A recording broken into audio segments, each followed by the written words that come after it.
Look, Jay, I'm just calling to let you know that we aren't trading you. Thanks, John. But some things are going to have to change. Your new quarterback coach will be there any minute. He's a great motivator. You'll be a new man, Jay. As your coach may have told you, my name is Matt Whaley, and I'm here to motivate you to stop sucking. A little bit about myself. For the past 15 years, I have been a quarterback Svengali. I have worked with the likes of Jamarcus Russell and Ryan Leaf. Now you may be saying to yourself, hey, Matt, I'm not like that. I may be lazy, but at least I start. Well, if you can't win with Forte, Alshon, or Marshall, you can't win jack squat. Here I am getting cut by your team, and your wife's gonna leave you, and you're gonna be living in a van down by the river. I'm gonna make $16 million this year, guaranteed. So, beach house, probably, but van by the river, probably not. Oh, lordy frickin' dog! Now you may be asking yourself, hey, Matt, how do I throw a football? That's easy. You watch the box score, and it starts right now. I don't know a lot about sports, but I can drink a lot of beer. My motto is simple: C's get degrees. Need a long, inappropriate hug? I'm your man. I think I'm smarter than you, because I probably am. Howard Collins, the box score. Hello and welcome to the Box Score. I'm Brock in Los Angeles, joined by the Danettes in Milford, Connecticut. It has been a football free agency feeding frenzy. We're only a couple of days in. McLovin, how does the NFL continue to be relevant even in the times when it shouldn't be? I've come to the theory that off-season for every sport is more interesting than the actual season for sports talk radio. Baseball, you know that free agent friend? Well, that hasn't happened lately. Remember when A-Rod might have gone to the Red Sox or the Yankees?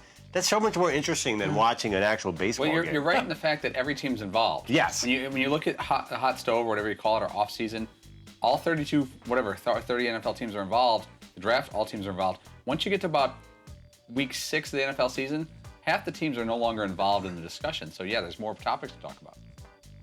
Well, one of the new faces in a new place, A.J. Hawk of the Bengals, called in and talked about parting ways with the Packers. Kind of expected the call and knew, had a feeling it was going to happen, and so it did. And obviously I would love to stay there for my whole career, but the reality is it's tough to do that in this league. Did you cry? I did not. I'm a big crier. Anyone that knows me knows that I'm scared to be emotional, that's for sure. Both my two kids did it to me. I cry at anything. I'll cry at a commercial these days, but you know, when it was final and I actually did get the call and it happened, it was weird. It was a couple minutes of just sitting there kind of reflecting, thinking, what's life going to be like not in Green Bay anymore? That's tough, man. I mean, I always wondered, though, if a guy like him, he's probably not going to talk about it, probably could have taken, like, the veteran's minimum to stay there, but I don't know if you want to do that, man. I mean, as emotional as you can get, I'm not going to play for nothing. So at least he got to go to his hometown team. He grew up not far from Cincinnati, so that was cool. Hey, Fritzy, if the boss called you and said, thank you for your years of amazing service, but we're going with a much younger Booker, would you cry? Wow. Probably. It doesn't take much to get me going. Yeah, I would be hurt, insulted, and I would at least hope for further explanation other than, you know, if he thinks I'm past my prime age-wise, you know, what was suffering in the performance or what can a younger person do in terms of my roles and responsibilities. That would be better than what I've provided for the last 12, 13 years with him on the show. Is that kind of the reason you're losing weight? You threaten maybe that they'll bring in a younger, better-looking... Can't hurt. It can't hurt too. You know, I can't do anything about the hair, but sure you can. Well, yeah, but as far as, you know, you can. I have a lot more control naturally over weight loss than plugs and toupees and things like that, hair-wise. But you know, just being overall healthy and trying to have a little bit of a younger complexion can't hurt your longevity in the. What are you doing with the complexion? What are you working on there? Sometimes I'll put a little Nivea on. I'll put a little Oxy, a little. I'll do like those little wet wipes that come in the can. I'll give myself a little wipe across the you across 16? the brow. Yeah. You having some acne issues? So I have one here. I got a couple little issues there. As much as I'll clean, maybe I'm having an allergic reaction to the family soap, but can't hurt to do a couple little wipes while I'm watching Nickelodeon. Yeah, get a little soap in the eye. That might make you cry, just like a lot of people did when they went through an experience that A.J. Hawk and the Packers went through during the playoffs versus Seattle. Oh, believe me. I mean, I think all of us relive at least a little bit of that every single day. Because you can't really escape it everywhere you go, even though we've had to try to find a way to get past it.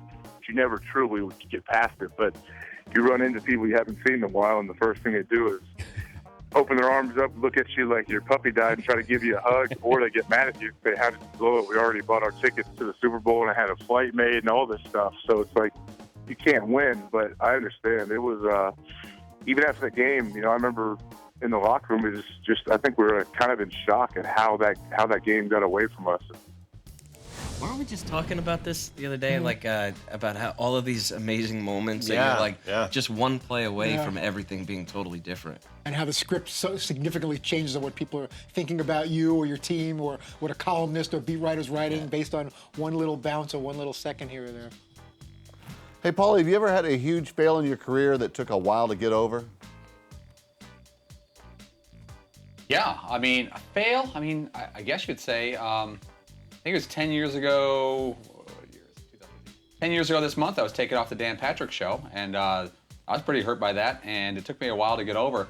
But I remember talking to Dan a couple weeks afterwards, or a couple days afterwards, and he's like, "You could look at this two ways. You could curl up in a ball, or you could attack." And that was some of the best advice I ever got.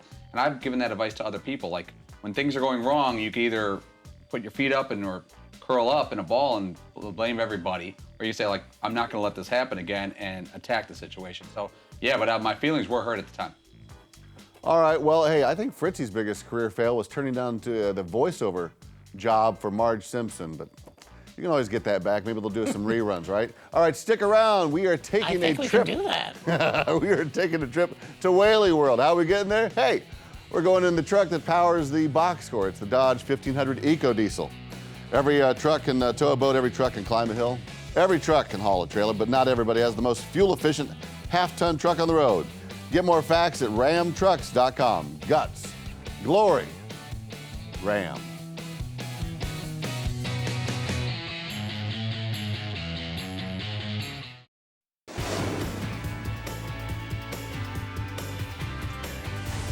We're back here on the box score. You guys had character actor Frank Whaley in the man cave today. Whaley is sort of the Steve Kerr of the acting world. Did some big things with some great actors, but never was really the star. Seton, if you were to be have someone's career, would you rather have Frank Whaley's career or Steve Kerr's career? Oh boy, man, Frank Whaley's been in some awesome movies. I don't know what kind of. All right, this is gonna sound crappy. Okay, I don't know what kind of dough. I feel like Steve Kerr's money's a lot longer than Frank Whaley's might. I heard some things. I'm gonna go Steve Kerr. I heard some things from Frank that he invested wisely in the '80s. That's all I'm saying. Yeah. Yeah, maybe he's like some early Apple guy or something. Yeah. But Steve Kerr, I'm gonna go Steve Kerr. Probably a wise choice. But hey, Whaley, he talked about his famous role with Samuel L. Jackson in the great movie Pulp Fiction. Did you try to steal the scene in Pulp Fiction with Samuel L. Jackson? I was so terrified of him in that scene that I was kind of frozen. So in that scene, there was very little acting going on in that scene. But why did he scare you? He was ferocious in that scene, and I didn't really know. I had just arrived, a day before, and I'd never met Sam before that, and he was so alive and electric from the very beginning of that scene that it was kind of riveting to watch. Wow, can you imagine that being first day on the set and Sam Jackson is yelling at you? But by the way, that character in Pulp Fiction, that seems very close to what he was like today. Kind of talks quick, He's kind of got a swirly, sort of nervous energy vibe, Yeah. And that character, oh man. Didn't end well for him though. Not well. No, he's not going to be in the sequel. No, and you guys didn't shoot him in the man cave. Good job there. Hey, Paulie, remove Pulp Fiction from this. Which Quentin Tarantino movie would you want to have a cameo in? Reservoir Dogs. Big fan of Reservoir Dogs. I have trouble pronouncing the word reservoir, but I think I could be in the movie. Mr. Pink, Mr. Pink was Steve Buscemi, and I think that was one of his earliest roles. Great movie. Mr. Blonde was scary as hell. So I'm going to go Reservoir Dogs, no doubt. Well, it was a great interview with the Frank Whaley. In the back row jumped in, and McLovin pulled a Fritzy. Did you have a chance with Jennifer Connelly in real life? Jennifer and I, yes. Well, Frank's Jennifer, wife is in the back in the green yes. room. Well, yeah, my wife is here and she knows the whole story. No, Jennifer and I were very close friends, and she was actually underage. She was 17. Her mom was with her while we were making that film. And her mom and I made love only once. But it was very, very, very brief, and I don't think she was aware of it at the time. We were at a bowling alley. No, but no, I love Jennifer, and she's so talented. And no, we were just. I was more of a mentor to Jennifer. Yeah, I was her mentor. Yeah, I'd give McLovin a pass on that. We don't have the birth dates and the bios out in front of us. We all agree that Jennifer Connelly. Wait! I didn't know anybody was ripping me. Well, you were talking about Jennifer Connelly and if there was any. Dude, if your career's in a position where Fritzy's making defense for you on liking underage women, I think it's time to change your kind of direction. I thought that's kind of where we were going there. That he was talking about how, and we all know You've used this defense before. Connelly is an attractive and beautiful woman, and back then, there was no way of knowing in that moment, exactly. The thing is, what age she was. I was 19 when that movie came out, so I feel like old enough to go to jail, pal. But in my mind, I'm always. By the way, in my head, I'm still 19, by the way. So I feel like it was like. So I guess the real question is, would you rather sleep with Jennifer Connelly or her mom? By the way, how hot was her mom? I don't even know. Probably super hot. When Jennifer Connelly was 17, she was 25 when she had her.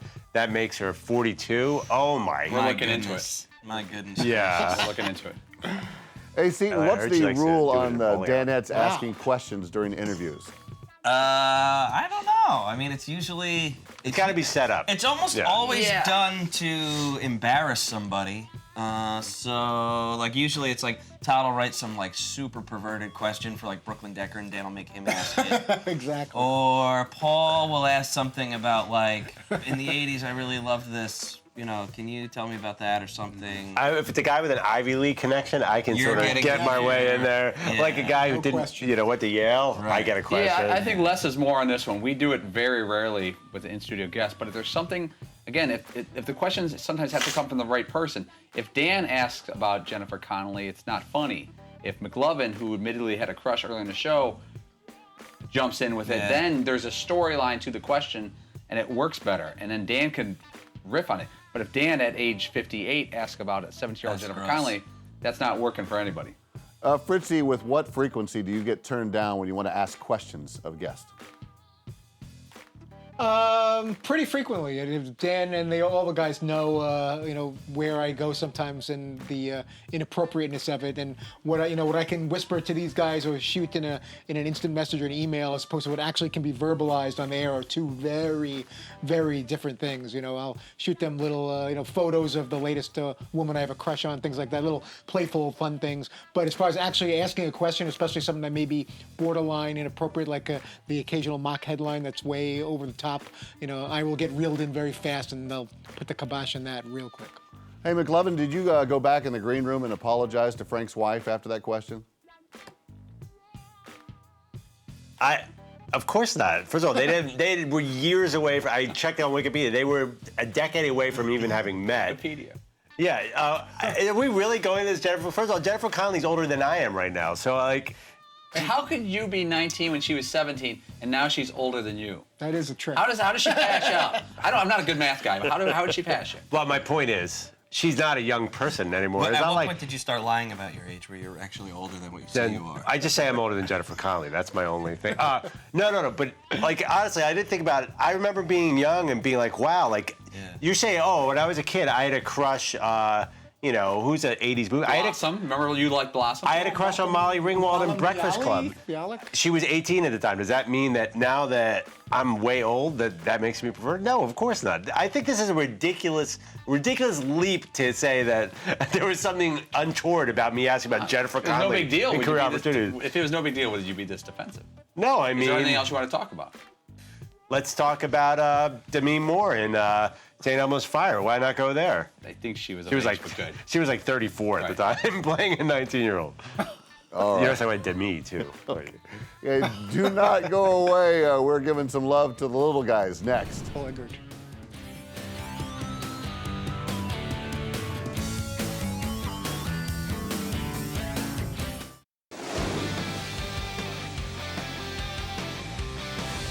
Welcome back to the box score. You guys are relatively tall gents. It seemed to be the case when you were standing next to Frank Whaley when he was hanging out in the man cave today, but you don't need to be tall to be a superstar. Hell, look at Billy Barty. But in sports, it seems to be a little bit more of a rare occasion when you're short and a superstar. So we're going to see how well you know your shorties. It's a very special edition of Celebrity versus Sports Star. I'll give you a pair. You tell me who's taller. That sounded kind of off. All right, it'll be row versus row, and there are no steals. Here we go. This back row. You're going to start us off. Lil Wayne or Earl Boykins? Who's taller?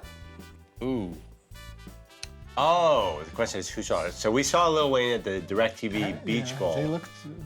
Gosh, that's hard. I never saw Earl Boykins get kicked out of a charity sand volleyball football game. I would say Boykins. Boykins a little taller? I say Boykins comes in at 5'5", 5'6", where Lil Wayne's 5'3". All right, we're going to go, my name is Earl Boykins, a little taller than Lil Wayne. Well, you're right, but the height belongs to Lil Wayne. He's 5'6". Boykins is 5'5". Ooh. 5'5", good. All right, sorry about that. Front row, a battle of masters in this one. Bruce Lee versus Jackie Chan. Who's taller?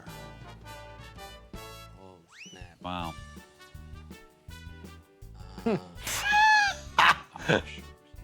I'm going to say I'm just going to show him the respect he deserves. Bruce Lee is bigger in the community and taller. Probably, but Jackie Chan inches him out. Jackie is 5'8", and Bruce Lee was 5'7". This is not starting off well. I don't believe it, but thank you. All right, a back row, a pair of songbirds here. Billy Joel versus Manny Pacquiao. Who's taller? Songbird. Different weight class. Yeah, for sure. I'm just going to have to go with who. Is Who Cares an option? Wait. Hey, what? Five. Billy Joel slightly taller? Yeah. Billy Joel. We're going to go the piano man, Billy Joel, slightly taller than Manny. He's always sitting down because he's on a piano, so when he stands up, he's taller than you think. Well, I'm sorry, the fast hands of Manny Pacquiao wins this one. He's 5'6". Billy Joel is 5'5". Front row. Oh, my goodness. Oh, my goodness. Tom Cruise versus Rudy Rudinger. Who's taller?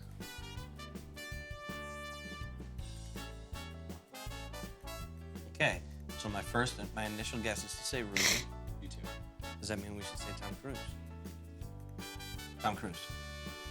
Yes, you are correct. Tom Cruise, according to the internet, Cruise is 5'7". Nice. Rudy is 5'6", but Went of against course the has grain a there.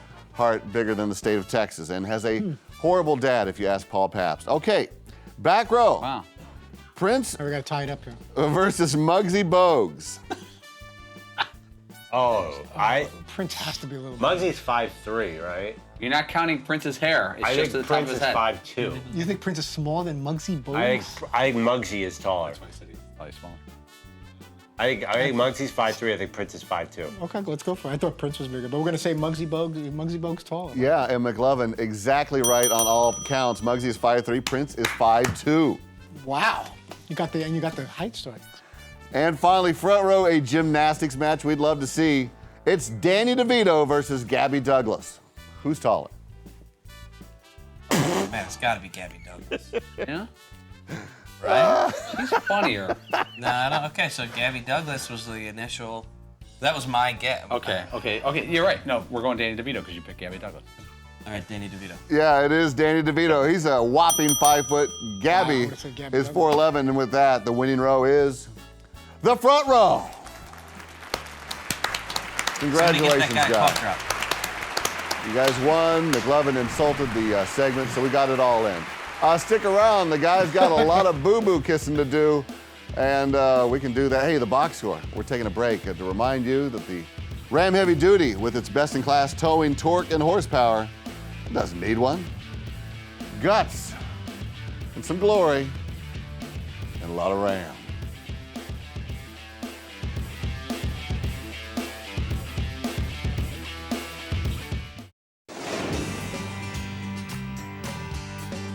Yeah, I think I'll sit We are closing up shop here on the box score. DP is heading off to Try one of have a those medical again. procedure today.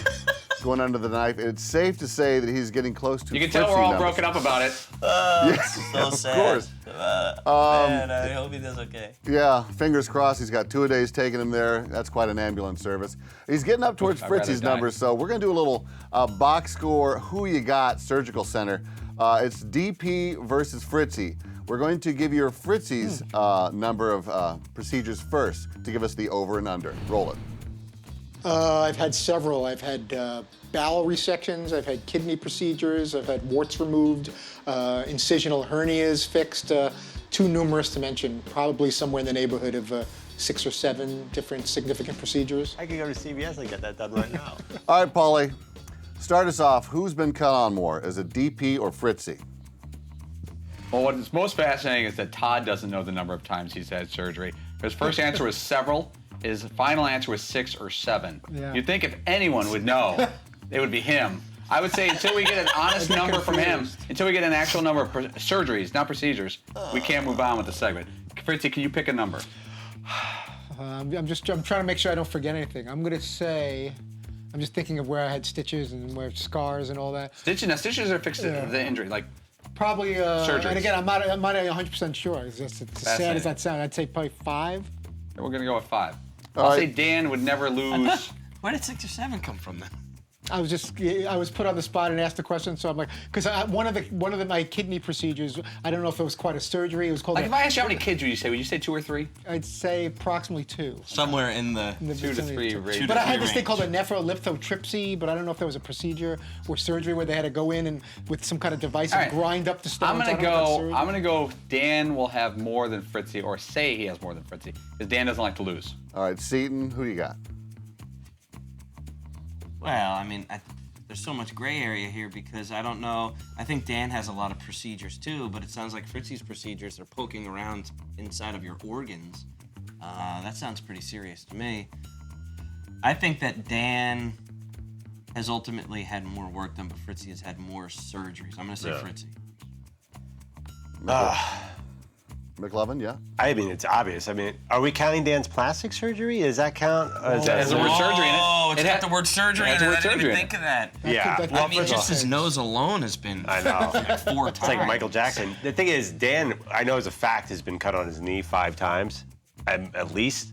So obviously, it's got to be Dan on his knee alone, because then you add in the shoulder, the hand. Yeah, that's true. I mean, Dan The hand doesn't count yet. Dan averages 3 surgeries a year for the last 7 years that I've been here. So Every March, April, May. Oh, it's usually guaranteed he will be cut off. trifecta there. All right. Well, gentlemen, here's his answer. I don't even know anymore. I don't know how many knee surgeries. I think 5 knee surgeries. Had my shoulder done, broke my ankle, broken fingers but didn't have surgery. Eye surgery, hernia surgery, reduction surgery twice, and now hand surgery. So a lot. I'm basically an episode of Grey's Anatomy. Dan's Anatomy is what this is. And here's the hand. In case you're wondering, that's it. It looks like my hand is giving birth, but I'm okay. I'm okay. See ya. Now I was paying attention there, and Dan said 5 with the eye, and then he had 3 others already in the can. He's got 1 more, so that means 9. Wow. Compared to Fritzy's 4, 5, or 6. That's a win for Dan. Win for all of us. Hey, let me just say this to Dan and his hood. Please don't die today. But if you do, I'd like to welcome our new boss and host, Tim Kawakami. Oh, nice. Tim will crush it. Oh my God, we'd be so versatile. Yeah. You're, The extra. yes, So you're welcome, versatile. McLovin. All right, Fritzy, who's on tomorrow? Anthony Davis will join us tomorrow, power forward for the Pelicans, and John Wall, a point guard for the Washington Wizards, will be with us as well. We may hear from baseball's commissioner Rob Manfred. We're waiting for confirmation on that. But Anthony Davis and John Wall. How about that? Thank you, gentlemen. Good luck to Dan on his contracture surgery. We're back tomorrow at 3 p.m. Eastern right here on Audience Channel 239. The podcast is also available on iTunes or at podcast1.com. Cut careful there, Doc, would you? Please. I don't know a lot about sports, but I can drink a lot of beer. My motto is simple. C's get degrees. Need a long, inappropriate hug? I'm your man. I think I'm smarter than you, because I probably am. Hey, thanks for watching the box score. Holy cow!